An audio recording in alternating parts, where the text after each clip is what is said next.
Many may doubt when they hear a 15-year-old girl say that she met Jesus Christ after a near-death experience. But in the spiritual realm, God does not choose the talented or the perfect.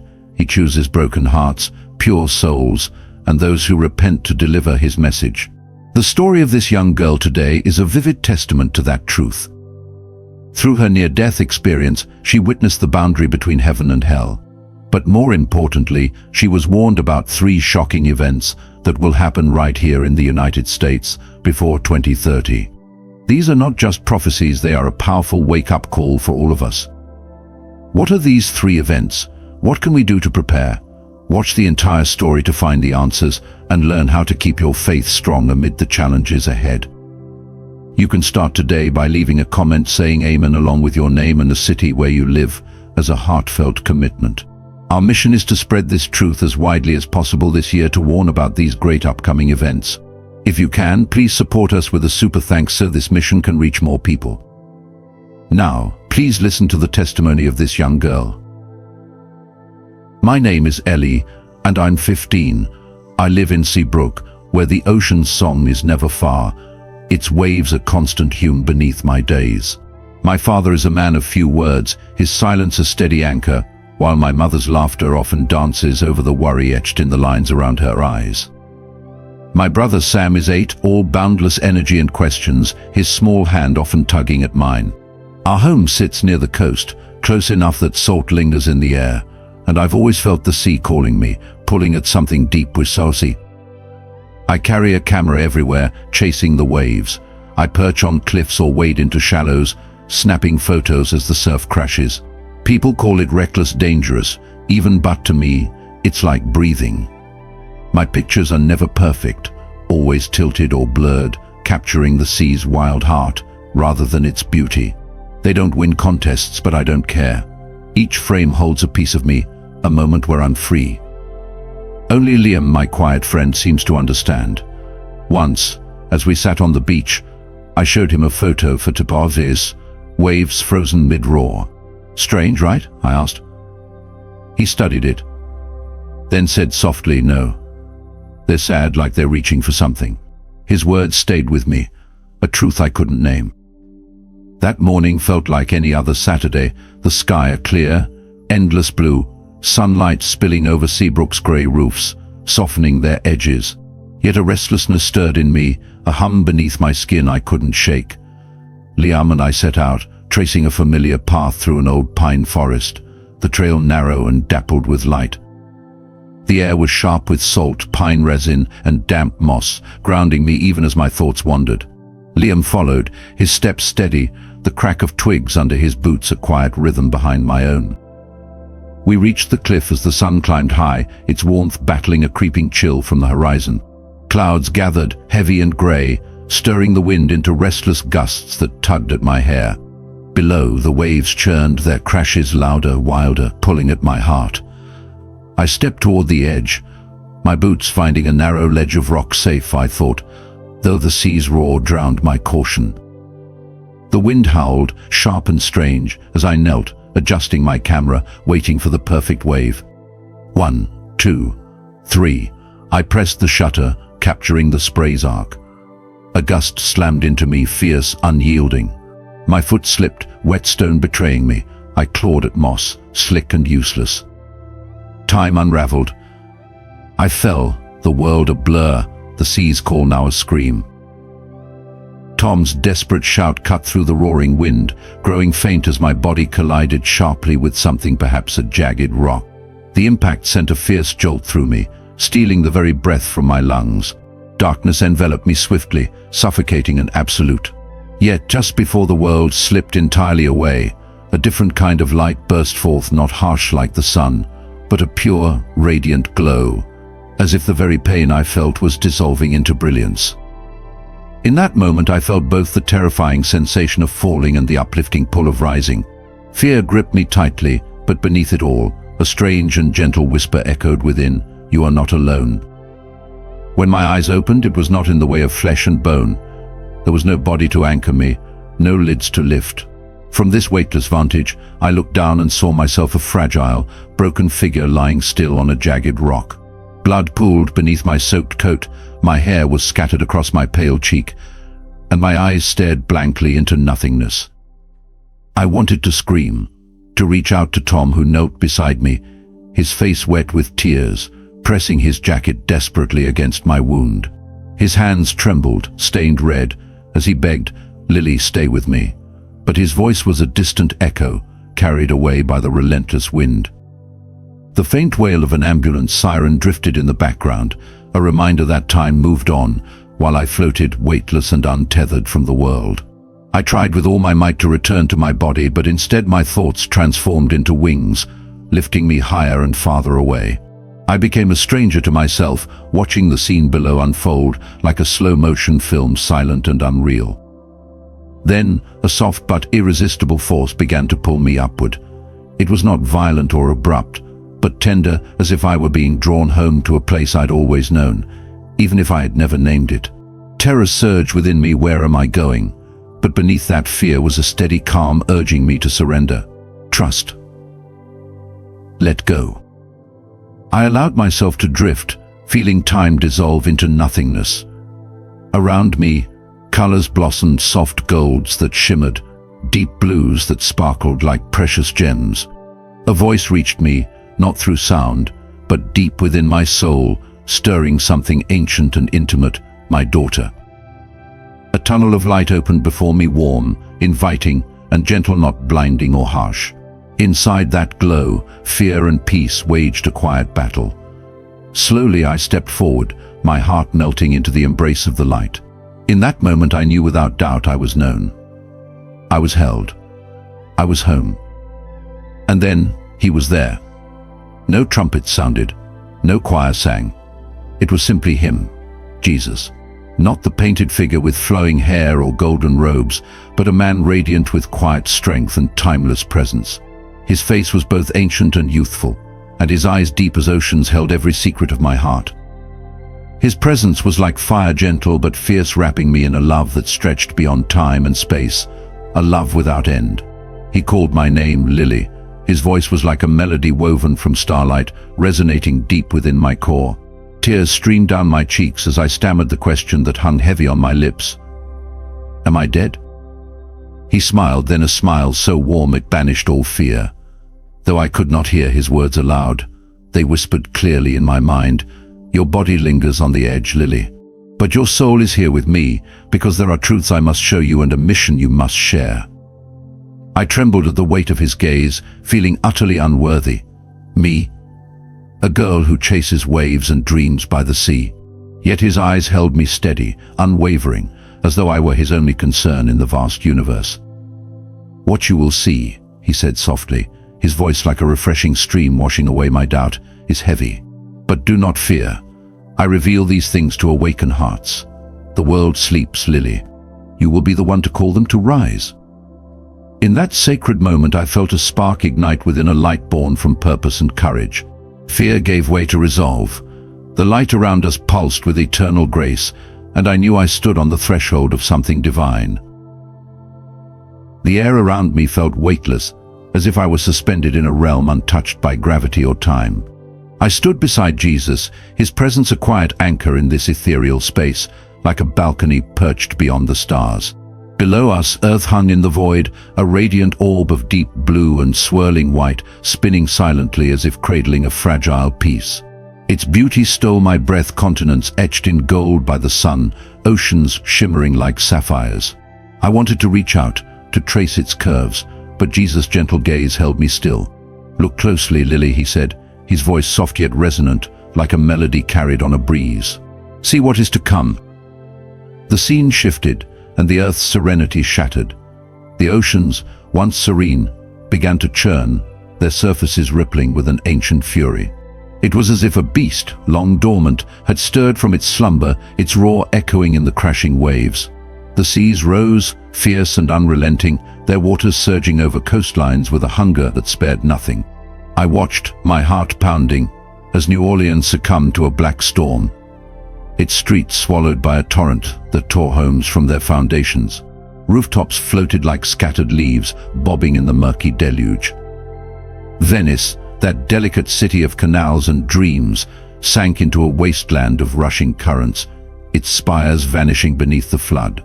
In Florida, entire communities were erased by raging waves, the palm trees bending until they snapped, their fronds carried away like forgotten promises.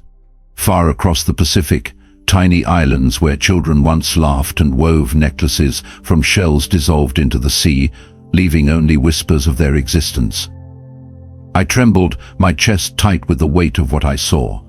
The panic of the people below reached me, not as sound but as a visceral ache in my soul. I felt their screams, their desperate scrambles for safety. In one vivid moment I saw a young mother wading through chest-deep muddy water, her newborn clutched tightly against her, her eyes wild with fear yet fierce with determination. "Hold on, baby," she whispered, her voice barely audible over the howling wind. Nearby, an elderly man wrestled with a submerged door, his fingers slipping on the handle, his face streaked with tears. His hands, gnarled and unyielding, refused to give up, even as the water rose around him. I wanted to reach down to pull them to safety, but I was only a witness, bound to this celestial vantage point. Jesus' voice broke through my anguish, steady and clear. "Earth is responding to humanity's indifference," he said, his words echoing through the vastness. "The balance has been broken, and nature is reclaiming what belongs to it." His tone carried no anger, only a profound sorrow, as if he bore the weight of every wound inflicted on the world. The vision widened, and the devastation grew. Drought crept across once lush plains, transforming them into cracked, barren expanses that looked like the weathered skin of an ancient giant. Fields that had fed generations withered, their crops turning to dust under a merciless sun. Trees stood skeletal, their leaves carpeting the ground like fallen soldiers. Livestock lay still, their ribs stark against their hides, victims of a hunger that no one could appease. Families abandoned their homes, their possessions strapped to their backs, their faces etched with resignation as they trekked in search of water. In refugee camps, children huddled together, their faces smudged with dirt, their eyes hollow, stripped of the innocence that should have been theirs. A boy, no older than my brother David, clutched a tattered toy truck, staring blankly at the horizon. "Will it ever rain again?" he asked a woman beside him, his voice small and brittle. She had no answer, only a weary pat on his shoulder. In California, forests blazed with a ferocity that seemed alive, flames leaping from treetop to treetop, painting the sky with an apocalyptic glow. Day turned to night under a shroud of smoke, the air thick with ash that stung the lungs. The ground trembled violently, as if the earth's heart were raging against its own destruction. Cities crumbled, Tokyo's skyscrapers swayed and collapsed, their glass facades shattering into glittering shards, Los Angeles reduced to rubble, its freeways split like broken spines. Volcanoes awoke, their eruptions sending rivers of lava coursing down mountainsides, consuming villages and forests in fiery torrents. The screams of those fleeing faded into silence, replaced by an eerie stillness, as if the world itself were holding its breath. Jesus spoke again, his words piercing the chaos. "The unrest is not only on the surface but deep within the heart of the earth." I understood he wasn't speaking of fault lines or magma, but of humanity's soul, the cracks of greed, the resentments that festered between nations, the divisions that had turned neighbors into strangers. The earth was a mirror, reflecting the wounds we had carved into one another. Yet even in this darkness, glimmers of light emerged, faint at first but growing stronger, like stars piercing a stormy sky.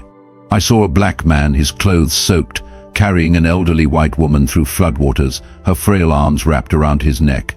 "You're going to be okay, ma'am," he said, his voice steady despite the strain.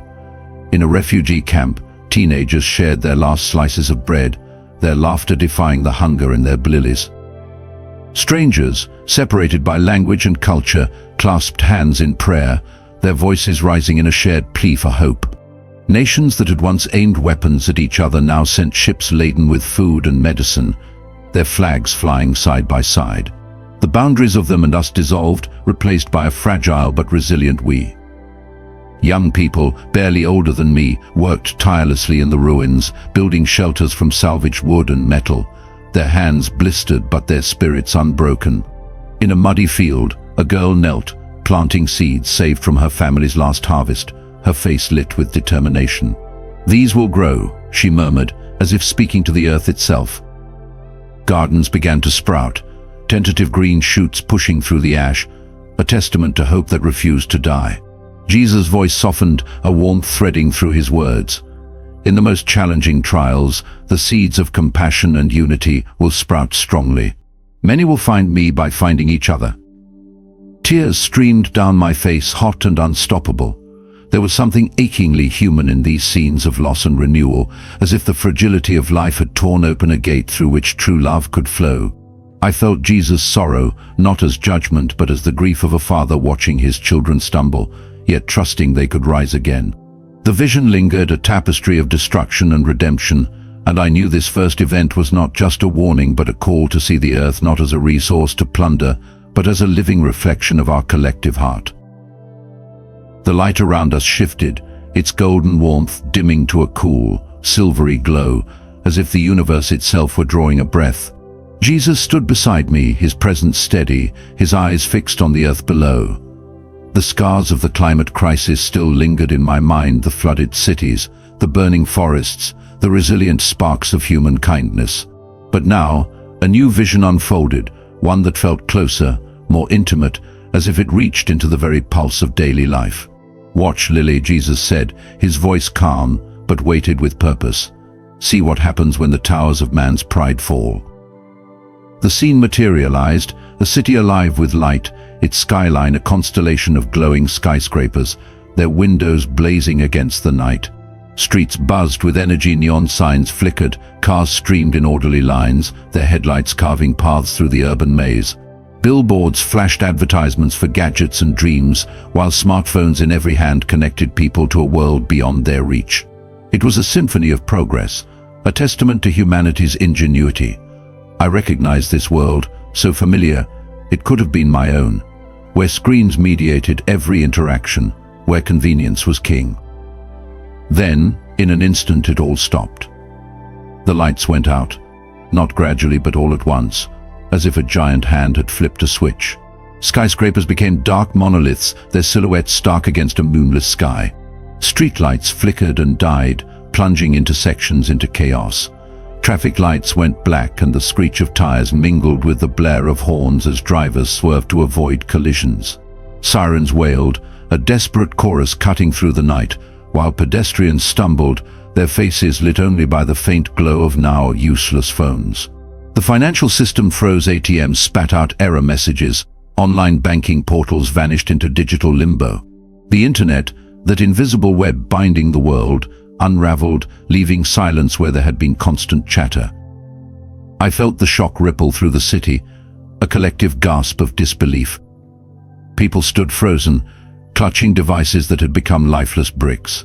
A young man in a business suit stared at his phone, tapping the screen frantically. "Come on, work," he muttered, his voice edged with panic. Nearby, a woman tried to swipe her card at a store, only to be met with a blank terminal. "What do you mean it's down?" she snapped at the cashier, who could only shrug helplessly. The confusion was palpable, a tide of uncertainty that swept away the certainties of modern life. An elderly woman stood alone on a sidewalk, her hands trembling as she held a dead phone. She looked up, and for the first time in years, she saw the stars, countless, brilliant, untouched by the city's artificial glow. Her eyes widened, a mix of awe and disorientation. "I'd forgotten how beautiful they are," she whispered, her voice barely carrying over the chaos around her. But the silence that followed wasn't peaceful. It was an emptiness, a void that mirrored the hollowness in human hearts. Without screens to distract, without networks to connect, people confronted a loneliness they hadn't known was there. Panic took root. Stores were looted, their shelves stripped bare as crowds surged in, driven by fear of scarcity. Arguments erupted over the last cans of food, the last bottles of water. In one alley, two men shoved each other, their shouts echoing off brick walls. "That's mine," one yelled, clutching a bag of supplies. The other pushed back, eyes wild with desperation. The city, once a beacon of order, descended into a fractured mosaic of survival. News outlets, cut off from their digital lifelines, couldn't broadcast reassurance. Governments scrambled, but their voices were lost in the blackout.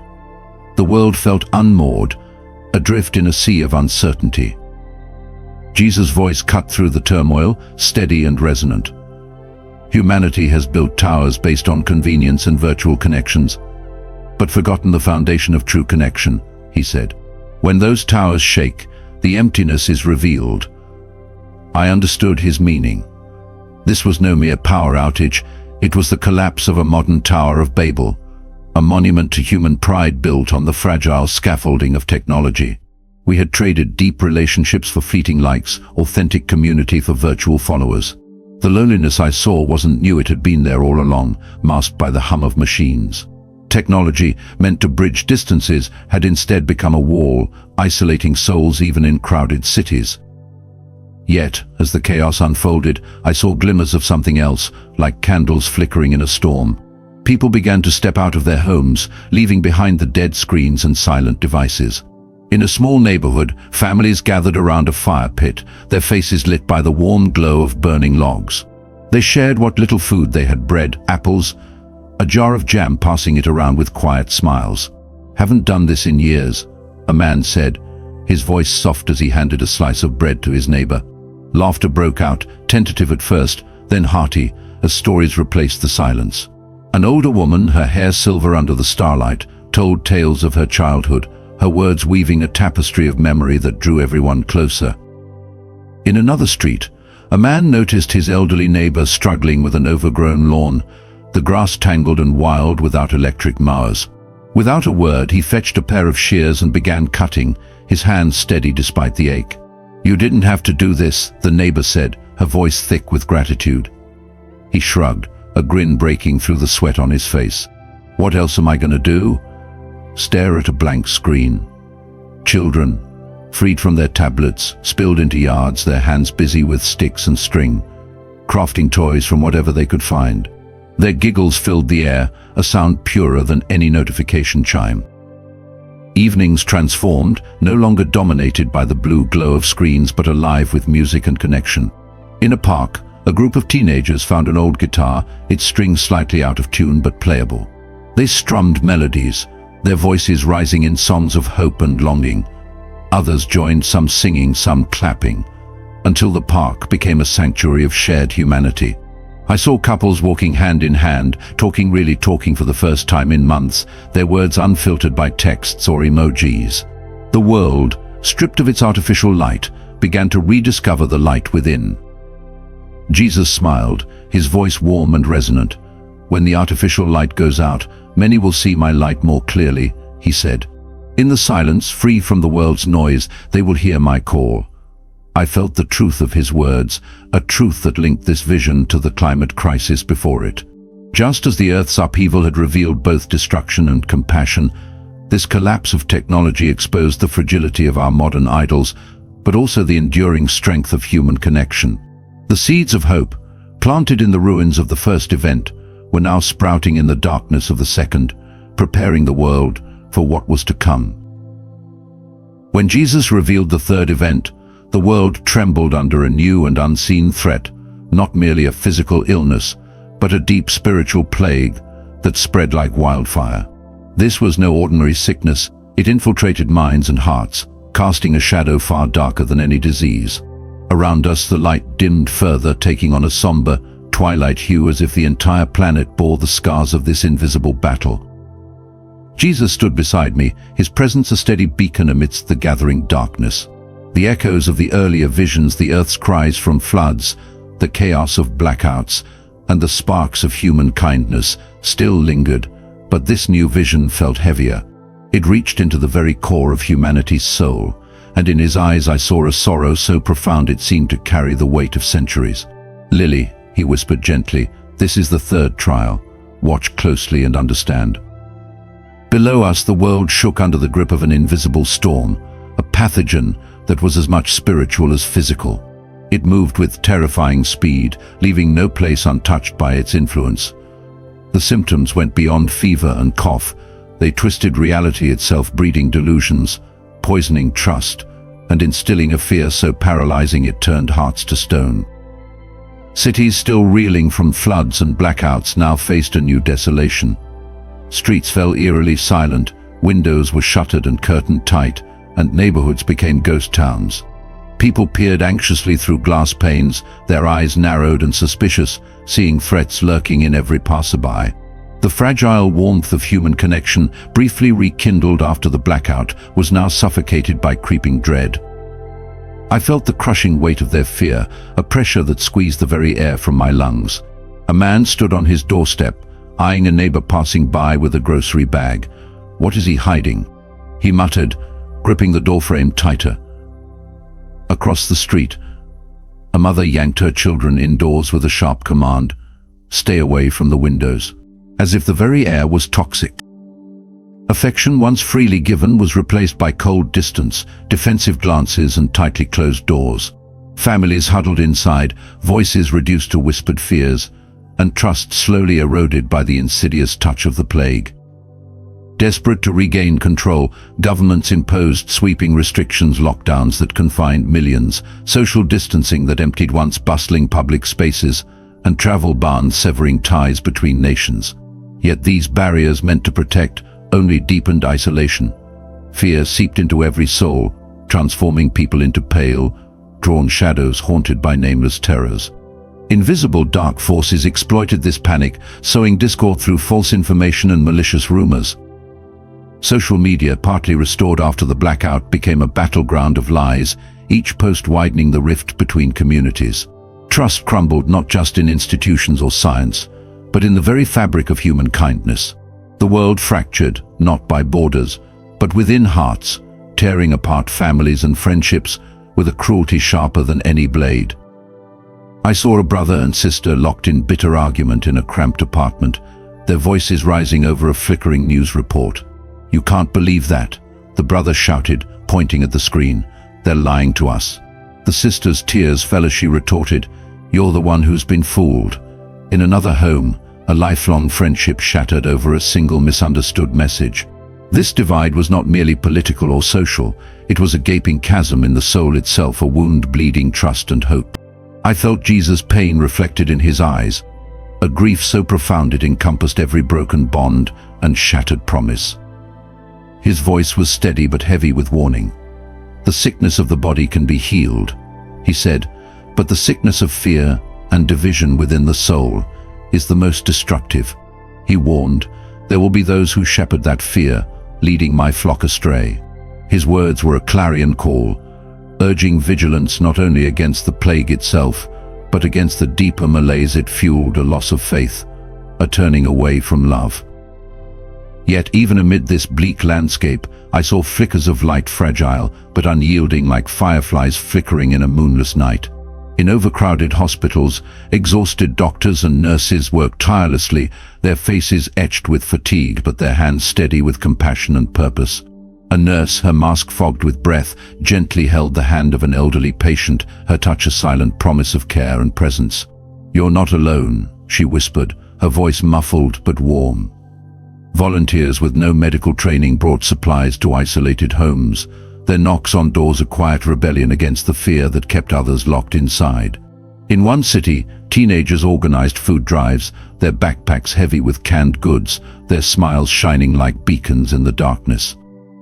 Families separated by distance found ways to pray together, their voices rising across phone lines and shaky internet connections. "We'll get through this," a father said firmly as he led his children in prayer, their heads bowed in a living room lit softly by candlelight. Online communities, cleansed of the venom that had fueled division, became sanctuaries of comfort and hope, where strangers shared stories of loss and healing, weaving a tapestry of shared faith. Makeshift field hospitals, erected in parking lots and sports arenas, transformed into sacred spaces, their walls echoing with hymns and whispered prayers. I saw a chaplain, voice hoarse from hours of offering solace, comforting a dying woman. "God is here," he assured her, and the faint smile on her lips spoke of belief. Jesus' voice rose once more, a beacon shining in the darkness. "Where there is true love and sincere faith," he said, "there is no room for fear to take hold." His words connected this vision with the ones before, the compassion that emerged amid the climate crisis and the connections forged in the blackout's silence. Now that love and unity faced their greatest test in this spiritual plague. Yet the dove-eyed eternal truth remained. Through the crucible of suffering, humanity could choose love over fear and unity over division.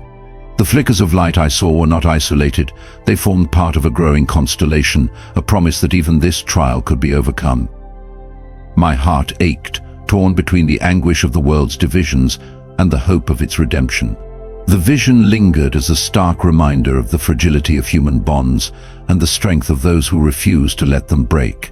As the light began to shift, preparing me for the next revelation, I knew this third event was not an end but a challenge. It was a call to guard the soul against fear, to hold fast to faith, and to let love be the bridge across every divide. Surrounded by a radiant light that seemed to pulse with the very heartbeat of creation, Lily found herself in a boundless realm where time and space seemed to pause. A profound stillness settled over everything, as if the entire universe was holding its breath to listen. Standing beside her was Jesus, a presence both sheltering and calling, whose eyes shone with a love vast enough to embrace every soul on earth. Within that gaze lingered a gentle sadness, not born of despair, but of a longing for humanity to awaken to the possibility of redemption. Lily, his voice flowed through her heart like a quiet, soothing stream. What you have witnessed is not the end of humanity. It is a painful yet sacred journey of purification. His words cut through the fear stirred by visions of floods, blackouts, and spiritual darkness. They were sharp yet healing. The future is not shaped by disasters or trials, he continued, his tone steady and authoritative, but by the human heart, by its choice to embrace light over darkness, love over fear, and unity over division. Lily's throat tightened, and tears welled in her eyes as the suffering of the world flashed before her, drowning cities, silent streets, and broken bonds. Yet those words transformed her pain into hope, breathing new life into her weary soul. Some will harden their hearts with anger and despair, consumed by darkness, Jesus said, locking eyes with Lily. But many those who open their hearts even to the faintest spark of grace will find strength. They will awaken compassion and love so deep it changes everything. Through connection, through sincere acts, forgiveness, and hope, they will find me. Each word ignited a small flame within Lily, pushing back doubt and fear. She thought of the young mother shielding her child in a flood, neighbors sharing bread in the blackout, a nurse holding the hand of a dying patient amid the plague, simple acts of love weaving together a tapestry of redemption and light. Jesus' voice grew urgent, soft yet piercing through the stillness. These events are not random, Lily. They echo humanity's drift away from natural and spiritual laws, like ships lost at sea with broken compasses. But within that loss lies the chance to turn back, to find the way home. His eyes shone with eternal hope, a flame that no failure could ever extinguish. I do not condemn, he said, his voice a melody of invitation, but I call. I bring understanding, not fear. The path is steep, and not all will choose to walk it. But through small, faithful choices, kindness, courage, prayer, each soul can change the fate of the world. He paused, gaze softening with tenderness. Light is never extinguished, Lily. Even in the darkest shadows, a single flame guides the lost. I am that flame, enduring love, eternal life, unwavering hope. The space around her shifted, the light coalescing into countless golden threads that encircled the earth, each shimmering warmly. These were prayers, cries of longing, pleas for mercy, songs of faith from countless souls, weaving a luminous, unbreakable network. Jesus reached out and touched one thread, and it burst into radiant warmth. Lily saw a child, no older than her brother David, kneeling beside a hospital bed, hands clasped tightly. "Please, make Mama better," the child whispered, her voice trembling with pure love. That prayer eased the mother's pain, strengthened the doctors, softened the nurses. It rippled beyond hospital walls, touching hearts everywhere. The vision widened, prayers rising like stars across the globe. In a war-torn village, an old man prayed for peace amid gunfire. In a city, a teenager paused to silently pray for a friend lost to addiction. In a forest, a woman's prayer for the earth's healing mingled with the rustling leaves. Each prayer was a golden thread, weaving together a vast tapestry of faith and hope. Jesus turned to Lily, eyes shining with conviction. "Never underestimate a sincere prayer," he said. "It is not a solitary cry, but a thread binding souls together, transcending space and time, creating a network of love that no darkness can break." He showed Lily a memory, her 10-year-old self, praying for a sparrow with a broken wing. Though clumsy, those words had not saved the bird, but they brought it peace. That prayer sent ripples of compassion. Jesus said softly. It touched others, inspired kindness, and joined the greater light. Lily realized then that no prayer was wasted, each was a seed planted deep in the soil of eternity. In the days ahead, Jesus said, "Prayer will be your anchor in storms, your lighthouse in dark seas, your strength to stand firm." His words ignited a resolve within Lily, a fire of purpose and courage she had never known. "Every prayer is a brick in the temple of hope," he continued, his voice rising with quiet majesty. "One prayer lays a stone, many build a foundation no force can shake." Lily saw millions praying inside cathedrals, humble homes, mountaintops, and subway stations. A refugee mother's plea for her children blended with a distant choir's sacred song. A soldier's prayer for peace in a foxhole joined the chants of monks. Together, their harmony rose above the discord of the world, lifting the earth itself. "Make your prayers sincere, profound, and steadfast," Jesus urged, his voice both command and plea. "They are not mere words, but offerings of your soul, building a world where peace and love are real." His gaze searched Lily's, weighty yet freeing. "Are you ready, Lily, to carry this faith, to spread the power of prayer?" A surge of purpose coursed through her veins. No longer just a girl who loved the sea, she was now a bearer of light, charged with awakening others to the strength of prayer. "I'm ready," she whispered, voice steady and full of eternal conviction. The golden threads glowed even brighter, their warmth filling Lily with courage. This vision was her charge to see prayer as a force, a bridge between souls, a flame lighting even the darkest corners. As the light shifted, preparing her for the journey ahead, Lily carried with her a truth that would never fade. Prayer is the heartbeat of hope, the thread that mends a broken world, the legacy she was destined to share. As the visions slowly faded, I found myself standing in a vast space filled with light and profound peace. Love surrounded me like a gentle, cool breeze on a summer morning or the warm touch of the sun's first rays. I yearned to remain in that eternal embrace, to never leave that sanctuary of calm and light. Trembling with a mix of awe and longing, I looked at Jesus and asked softly, "Can I stay here with you?" His smile was full of tenderness and affection, his eyes shining with endless love. "My beloved child," he replied, "this is your true home. But your mission on earth is not yet complete. You must carry light and hope to a world desperately in need." His words settled deep within me, both a calling and a heavy responsibility. "You are a lighthouse, Lily," he said gently but firmly, guiding those lost in darkness toward safety and peace. "Bring hope, not fear. Call everyone to prepare their hearts, to return to me, to the true light and eternal life." He drew me close in a powerful embrace that conveyed infinite love and strength, a hug that purified my soul and filled me with courage. "I will always be with you," he whispered softly. "Even when you cannot see me, know that you will never be alone, and you will always find your way home." Tears of overwhelming joy streamed down my cheeks as the golden light began to fade. Suddenly I felt a fierce, pulling force sweeping me back toward the present world. Pain intruded sharply, a throbbing ache in my head and chest. I opened my eyes to see Tom's worried face hovering above me, surrounded by hurried medical staff. The piercing wail of the ambulance siren echoed around, reminding me that I had been pulled back from the very brink of death. The days that followed in the hospital were grueling, filled with moments of hope as well as countless trials. I was diagnosed with a severe traumatic brain injury and multiple other injuries, and my heart had stopped for minutes at the accident scene. The doctors were amazed by my rapid recovery, calling it a medical miracle beyond explanation. Through every pang of pain and struggle for breath, I felt the constant presence of Jesus beside me, and the golden light of countless prayers surrounding and sustaining my fragile body. The head doctor, a man known for his clinical objectivity, invited my family and me into a private room one day. His eyes held a deep sense of awe as he said slowly, Lily, there is no scientific explanation for your recovery. By all medical standards, you should not have survived, let alone regained consciousness so quickly. This is a miracle, a supernatural intervention.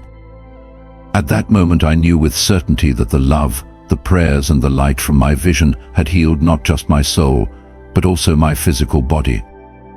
Returning home marked a profound turning point. Everything felt new and unfamiliar, yet deeply precious. Sharing my experience with my mother, who lived with quiet, steadfast faith, was a daunting task. At first she met my story with skepticism, unsure of how to respond. But as I described the golden light and Jesus' messages, her demeanor softened. She confessed that throughout my accident, she had prayed tirelessly, clinging to hope for a miracle. Our eyes met and exchanged an unspoken understanding, a bridge between my spiritual journey and her silent faith, filled with renewed hope. Opening up to Tom proved even harder. He was shocked, incredulous. "This sounds like a fairy tale," he said, struggling to reconcile what I told him.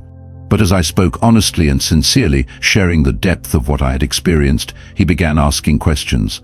He witnessed the changes within me, subtle yet profound. Together we prayed, shared our fears and hopes, and slowly learned to trust the light that now guided me. His empathy and willingness to listen became a source of strength, drawing us closer in faith and friendship. I often find myself wondering whether my experiences will truly touch others, or if I possess the courage to share them openly, knowing that many may doubt or dismiss my story. Yet in those quiet moments with my mother and Tom, I find reassurance I am not alone in this path. Though the road ahead is long and filled with uncertainty, I carry within me a wellspring of strength and love that fuels my journey forward. To you, reading this, I speak as a friend. This isn't a frightening prophecy, but a reminder: love is stronger than fear. No matter the storms or darkness, sincere love is the guiding light. The challenges ahead are not to destroy, but to awaken us, to reconnect us with nature, each other, and our souls. Open your heart. Don't let fear or doubt close your soul's door. Let love lead, forgive, embrace, pray for the world. I've seen a future where people live in harmony, bridged by love and understanding. This could be the most important testimony you have ever heard. I just received this story via email, and immediately I knew I couldn't wait to share it. This woman passed away in an unexpected accident, but death was not the end. Her soul had an appointment in a sacred reality, a place where Jesus himself showed her 3 important events that will shake the world before 2030. So what are these events, and exactly when will they happen? Can we do anything to change the fate of humanity before it's too late? Stay tuned until the end of the video, because this is not just a reminder for you, but also the mission of those who follow the faith, to share with those around them, preparing for the days ahead.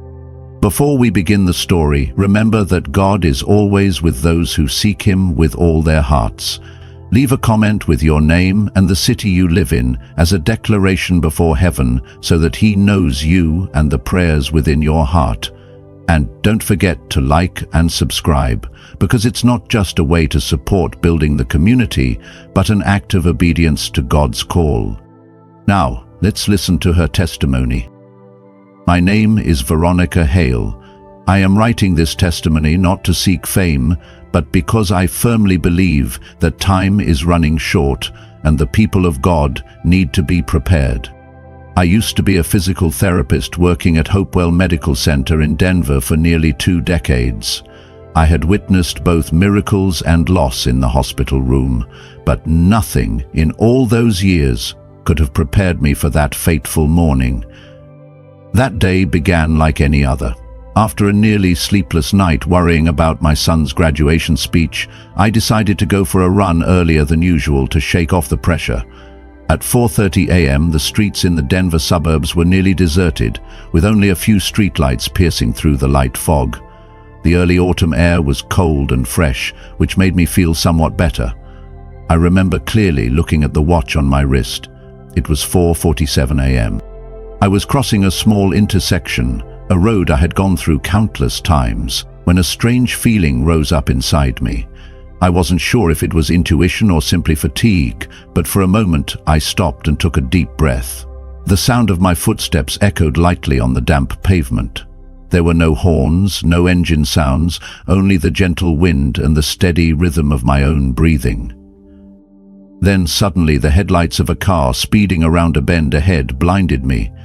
I didn't have time to think. Everything happened so fast. The lights, the screeching tires, and the feeling of my heart sinking in my chest. I only managed to whisper, "Oh Lord," before a violent impact pulled me out of consciousness. I thought I had blacked out, but it wasn't dark at all. Instead, there was light enveloping me. Not the car's headlights, but a different kind of light, gentle, warm, and radiating everywhere. I no longer felt the ground beneath my feet. I no longer felt my body. Yet I was aware of everything in a different way, as if I had just stepped out of a tight outfit I never knew I had been wearing. At first I was confused. I tried to turn my head to find myself again, tried to call out aloud, but no sound came out. The air around me seemed silent, but it was not empty. It was full of presence. A holy, tender presence that wrapped itself around me. I began to understand, little by little, I had died, but that truth did not terrify me the way I always thought it would. Instead, there was a peace, gentle and weightless, and something like a whisper echoed deep within my spirit. "You are being taken to the place I have prepared." Then, slowly, I felt myself being carried away, as if my soul were floating along a river of light. I didn't know whether it was heaven or some other place, but step by step, each stream of light brought me closer to an entirely different reality. There were no city sounds, no heartbeat, only sacred stillness and the overwhelming sense that I was approaching something infinitely holy. I couldn't say for certain how long I had been drifting. Time seemed to lose all meaning in this new reality. All I knew was that with every passing moment the light around me grew clearer, warmer, as though I were being drawn deeper into something sacred and eternal. All my senses were heightened, not in a physical way, but as if my soul itself were expanding from within. I began to perceive colors I had never seen on earth. These weren't just hues, they carried emotions. A soft pink that felt like motherly love, a deep blue that embodied forgiveness, golden beams shimmering like the presence of pure joy. The air wasn't just air, it had a soul. It vibrated with purpose, as if every particle was woven from meaning. I wasn't walking anymore, yet I kept moving forward, as though a current of love was carrying me home. Then came sound, but not like music or words.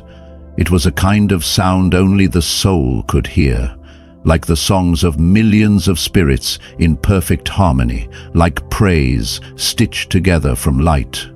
I sensed I was entering a sacred place, far beyond any concept of beauty I had ever known. Amid this wonder, I saw a familiar figure step out from the light.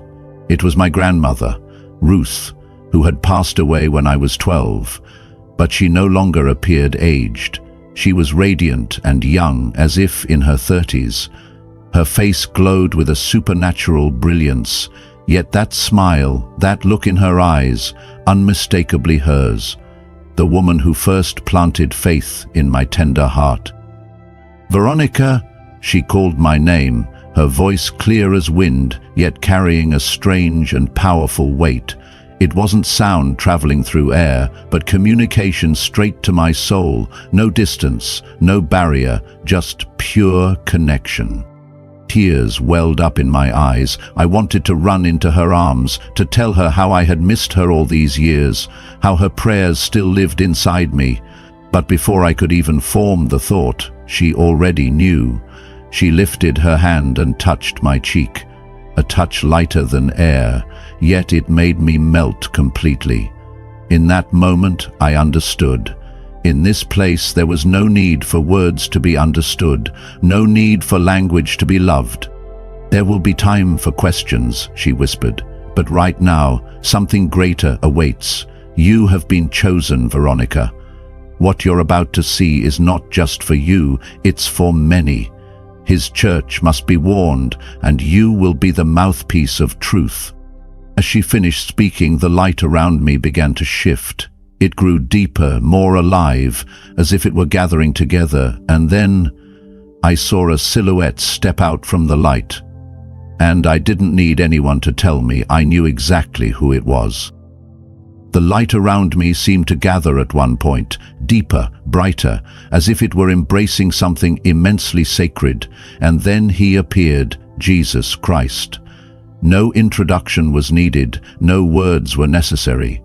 My soul recognized him instantly. He didn't resemble any image I had ever seen in books, paintings, or churches. He was the perfect embodiment of truth, love, and power. His face was both holy and radiating infinite kindness. There was something about him that made it impossible to look away, yet too overwhelming to gaze at for long. His eyes. Oh, those eyes. I had never seen anything like them. They were as deep as the universe itself, yet as gentle as a mother.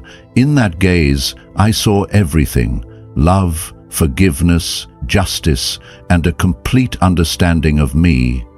Without needing me to say a single word, I fell to my knees, not out of fear, but because my soul could not remain standing in his presence.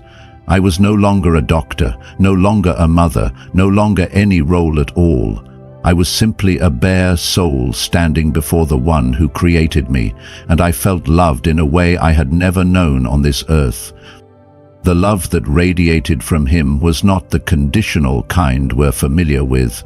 It was a love that saw through every mistake, every flaw, every shameful secret, and still embraced you completely, without pulling back an inch.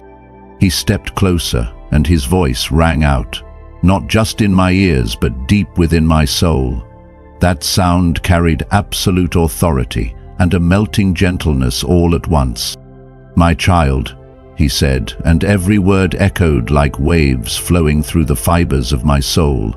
"I have brought you here because time is running short, and my people must be prepared.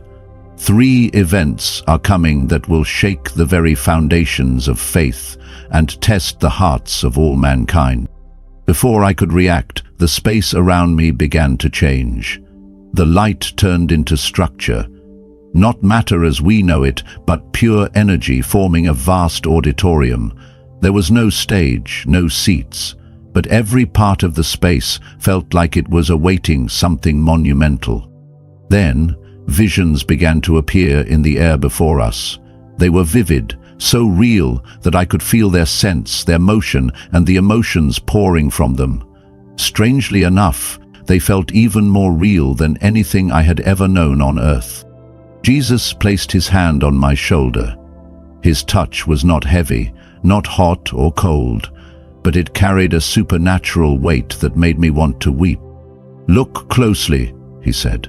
"What you are about to see is the first of 3 great events that will unfold before the year 2030. This is the Great Deception, a season of testing that will cause many to fall from their faith, unless they are prepared." The vision before us changed. I saw massive crowds gathering in cities across the world. People were looking up at the sky with awe and amazement. In the heavens above them, radiant lights danced and moved in impossible patterns.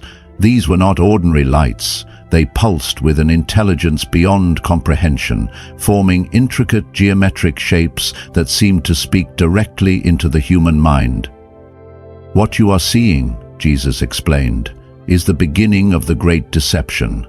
These signs in the sky will appear simultaneously across the globe. They will look beautiful, peaceful, and full of wisdom, but they are not what they seem." I saw luminous beings begin to appear among the crowds. They looked gentle and wise, speaking of unity, peace, and a new age of enlightenment for humanity. Their words were persuasive, their presence magnetic. They spoke of ancient knowledge, of humanity's true potential, and of an imminent leap in consciousness. What broke my heart was seeing how many Christians were deceived. These beings knew the Bible and could quote it fluently, but they twisted its meaning subtly. They spoke of Jesus as a great teacher, but denied his divinity. They acknowledged the wisdom of Scripture, but questioned its authority. They promoted love while quietly undermining the need for repentance. "Pay close attention," Jesus said, directing my focus to specific scenes, to how they mix truth with lies. They speak of love, but never mention sin. They promise peace, but reject the cross. They offer wisdom while denying my divinity. I saw religious leaders from various denominations embracing the messages of these beings. Large conferences were held where Christian terms were subtly redefined to align with these new teachings. Words like salvation, atonement, and Christ consciousness were given meanings entirely different from their biblical context. The deception was especially effective on the youth. I saw social media platforms flooded with captivating content that made this new spirituality look exciting and progressive. Traditional Christian beliefs were increasingly portrayed as outdated and restrictive. Those who held firmly to biblical truth were pushed to the margins and labeled as obstacles to humanity's advancement. The deception will be so convincing, Jesus explained, that even many who believe themselves strong in faith will begin to waver. They will not realize they are being led astray because the path away from truth will appear so reasonable, so loving, so inclusive. I saw these beings performing what looked like miracles. They healed illnesses instantly, produced food for the hungry, and even seemed to manipulate physical reality. Their technological gifts appeared to solve many of humanity's greatest challenges: clean energy, environmental restoration, advanced medical treatments. "Remember what I warned in my word," Jesus said, his voice filled with both authority and sorrow. "For false Christs and false prophets will rise and perform great signs and wonders to deceive, if possible, even the elect.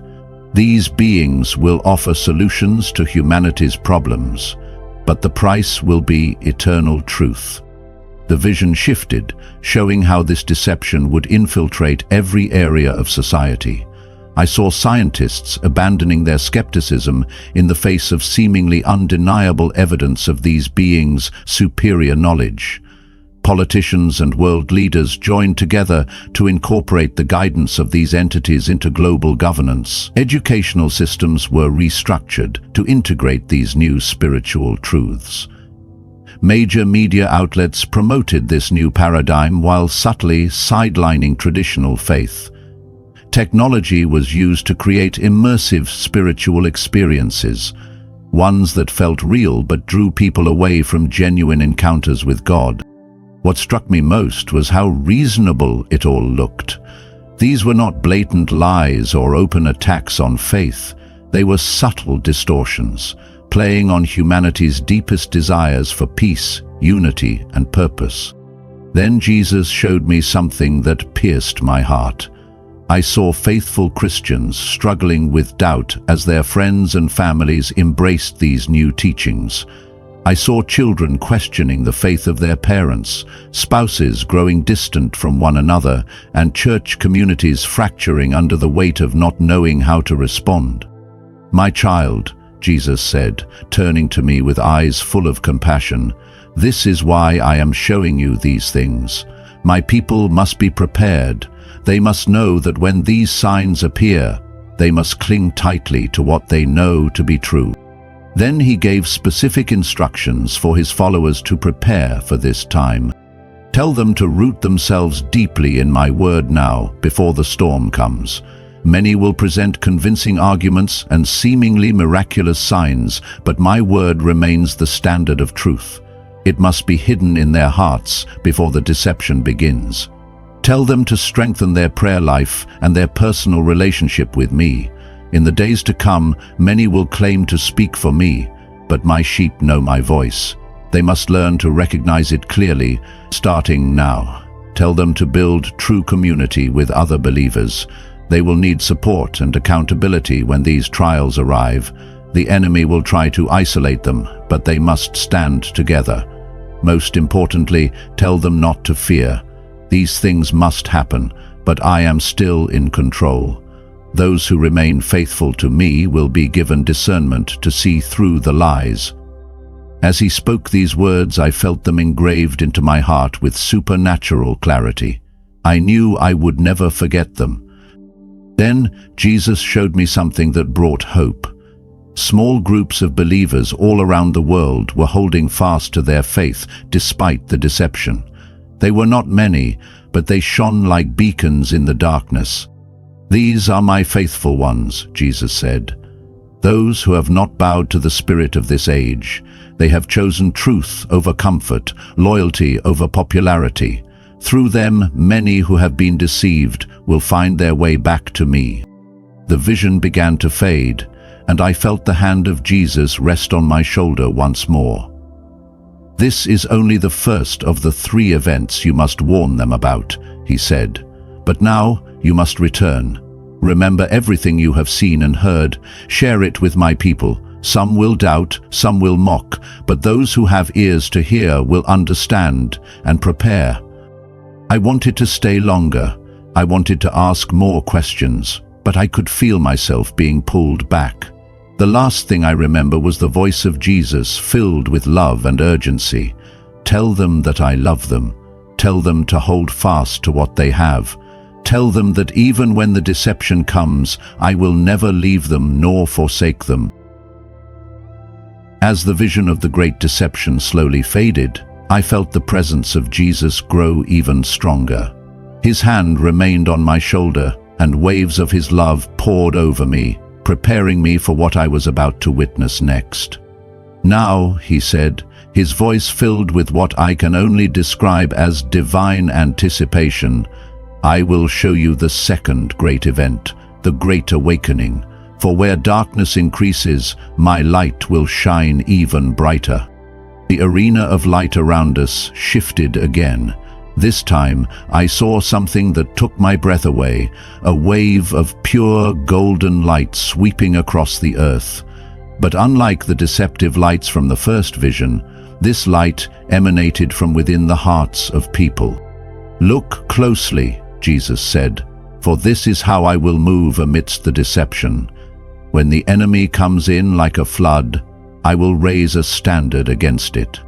The first scene he showed me took place in a location I didn't expect, a high-tech office, likely in Silicon Valley. I saw a young software engineer seated at his desk, surrounded by multiple monitors displaying complex lines of code. Suddenly, he stopped typing, and tears streamed down his face. "This man," Jesus explained, "has spent years developing artificial intelligence systems meant to replace spiritual guidance. But in this moment, I reveal myself to him in a way his logical mind cannot deny." I watched the young man fall to his knees right there in his office. His co-workers stared in stunned silence as he began openly praising Jesus, completely unbothered by professional reputation or others' opinions. Then the scene shifted to a university lecture hall. A well-known professor, famous for her aggressive atheism, was giving a lecture criticizing religious belief. Mid-sentence, she paused, her hands began to tremble. "Watch what happens when my spirit pierces through years of intellectual resistance," Jesus said. The professor dropped her lecture notes and gripped the podium. "I was wrong," she declared to her stunned students. "I just met Jesus Christ, and everything I taught you about religion being a delusion, I was the one deluded." Scene after scene unfolded before me, each showing a different aspect of the Great Awakening. A mosque in the Middle East where hundreds simultaneously saw a vision of Jesus, a prison where hardened criminals fell to their knees in repentance, entertainment executives canceling anti-Christian projects, government officials praying publicly, and doctors and nurses witnessing inexplicable miraculous healings. But Jesus quickly showed me that this awakening would not come without a cost. "Watch how the world reacts to the outpouring of my Spirit," he said. I saw believers facing fierce persecution, not just from governments or religious institutions, but from their own families. Children were disowned for their faith, spouses walked away from one another, employees were fired, students were expelled. During this time, Jesus explained, the line between light and darkness will be clearly drawn. There will be no more halfway faith, no more lukewarm Christianity. Everyone will have to choose where they stand. I saw this awakening cross every human boundary: age, culture, social status, education. The rich and the poor, the educated and the uneducated, the powerful and the forgotten, all encountered Jesus. Small home gatherings became revival hubs, office buildings transformed into prayer centers, schools turned into worship sites.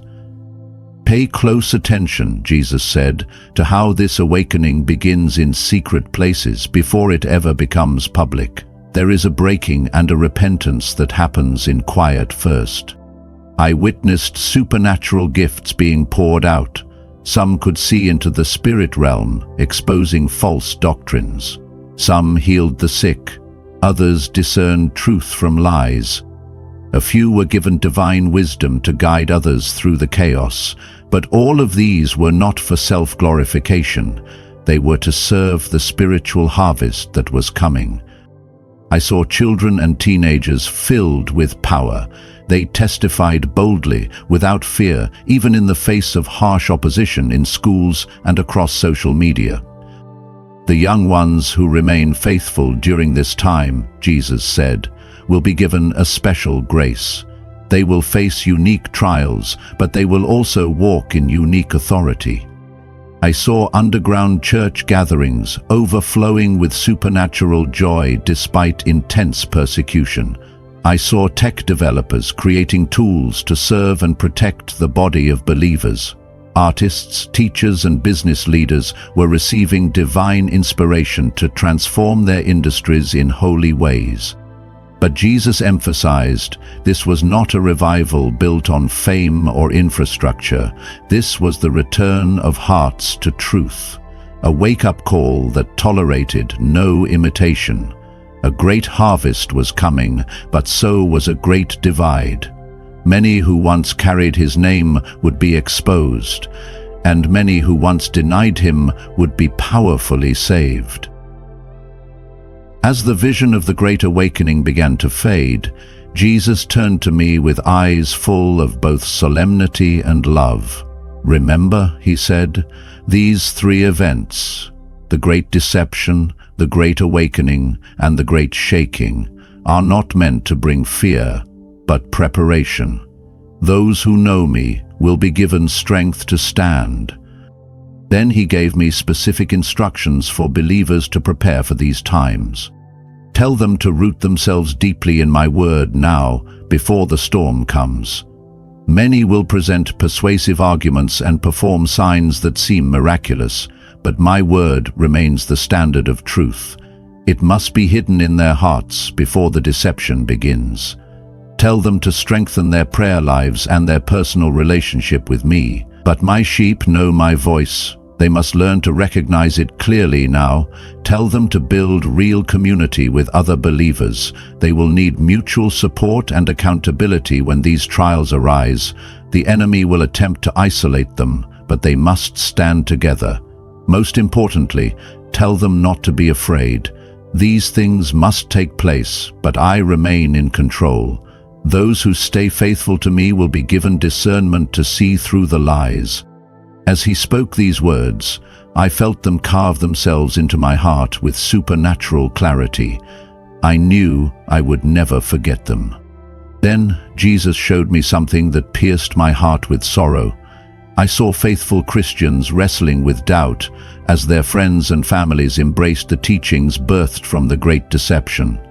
I saw children questioning their parents' faith, spouses growing apart, and entire church communities torn asunder, unsure of how to respond to the events unfolding around them. Then he showed me the third event, the Great Shaking. The space around us shifted again, and I saw a mighty tremor shaking the entire world. "This shaking," Jesus said, "though severe, comes from my love. I am shaking what is false, so that my people will return to what is true." I saw three kinds of responses to the shaking. First, those who had already rejected God became even more hardened. Second, those with shallow faith fell away completely. They could not bear the pressure. Third, those who truly knew the Lord grew stronger and bolder, as if refined by fire. "This shaking serves many purposes," Jesus explained. "It exposes what is false, purifies what is true, awakens the sleeping, strengthens the faithful, and creates a hunger for truth in those who are seeking." He showed me how this shaking would impact every sphere of society: technology, media, education, business, and the arts. All would be affected. Believers would initiate new movements bringing life and hope. Businesses would operate by heavenly principles. Underground Christian communities would become bold and powerful. He showed me how this shaking would impact families. Prodigal children would return home with powerful testimonies. Families torn apart would be supernaturally reconciled. Generational curses would be broken as entire bloodlines turned back to God. "Those who respond must respond quickly," Jesus said. "Those who hesitate will find it increasingly difficult to choose the truth." The deciding factor would not be wealth or education, but humility and a genuine hunger. Wherever true hunger existed, His Spirit would move powerfully, and He emphasized that this awakening was not only for new believers, but to stir those who once walked with Him but had grown cold. "Tell them to guard against pride," Jesus said. "Tell them to live humbly, to be generous, wise, active in their spiritual gifts, and to hold on to joy in the midst of trials." Finally, He showed me that this great shaking would lead to a massive harvest of souls, a purifying and unifying of the true church, and a preparation for His return. "Though severe, this shaking comes from my love," He repeated. "I am shaking what is false, so that my people will return to what is true." As this final vision faded, Jesus turned to me with eyes filled with solemn authority and eternal love. "Tell them that I love them with an everlasting love. Tell them not to fear what is coming, but to draw near to me now. Though all things may be shaken, my kingdom cannot be moved." When I returned to my body, I knew my life would never be the same. The doctors called my survival a medical miracle. But I knew it was more than that, a divine appointment, a message both of warning and of hope for God's people. As I conclude this testimony, I want to emphasize that these events were not shown to instill fear, but to prepare us. God does not reveal these things to cause panic, but to position His people for victory. The key is not material preparation, but spiritual intimacy with Jesus. Remember, the great deception will test our discernment. The great awakening will expand our faith, and the great shaking will prove our foundation. Through it all, Jesus remains faithful, and His people will rise stronger, purer, and more united than ever before. I felt myself being pulled back, but the final words of Jesus still echo in my spirit. "Time is short. Share what you have seen. Those with ears to hear will understand and prepare." As the vision of the great deception faded, I felt the presence of Jesus grow even stronger. His hand remained on my shoulder, and I could feel waves of His love washing over me, preparing me for what I would see next. As the vision of the Great Awakening began to fade, Jesus gave me specific instructions for those who would walk through this awakening. "Tell them to guard their hearts from pride when they see my power move through them. Tell them to stay low and humble, to share their resources without hesitation, to operate in supernatural wisdom, to move boldly in spiritual gifts, and to maintain joy regardless of circumstances. As the final vision of the great shaking began to fade, Jesus turned to me with eyes full of solemn authority and love. "Remember," he said, "these three events, the great deception, the great awakening, and the great shaking, are not to bring fear, but preparation. Those who know me will be given strength to stand firm." Then he gave one final word to his people. "Tell them I love them with an everlasting love. Tell them not to fear what is coming, but to draw near to me now. Tell them that even if everything around them is shaken, my kingdom cannot be shaken." I felt myself being pulled back, but the final words of Jesus echoed in my spirit. "Time is short. Share what you have seen. Those with ears to hear will understand and prepare." When I awakened in my body, I knew my life had been forever changed. The doctors were astonished at my recovery, calling it a medical miracle, but I knew it was divine purpose. I was sent back to share this message, a warning of what is to come, and a promise of hope for those who remain faithful. As I write these words today, on April 1, 2025, I feel the urgency of my mission more than ever. Time truly is short, and the events Jesus showed me are closer than we realize. I do not share this story for attention or recognition, but because I have been entrusted with a responsibility to awaken God's people and prepare them for the days ahead. These three events, the Great Deception, the Great Awakening, and the Great Shaking, are not distant stories, but realities that will shape our world before 2030. The Great Deception will test our ability to distinguish between truth and lies. The Great Awakening will expand our faith, bringing an unprecedented spiritual harvest. And the Great Shaking will prove the foundation of our faith, purifying the church and preparing us for his return. So, are the events that this woman witnessed truly a warning from God to us? And what will happen if we are not prepared for the great challenges ahead? But don't worry, because in the next story, we will hear from a man who has experienced 3 near-death experiences and seen terrifying visions of humanity's future.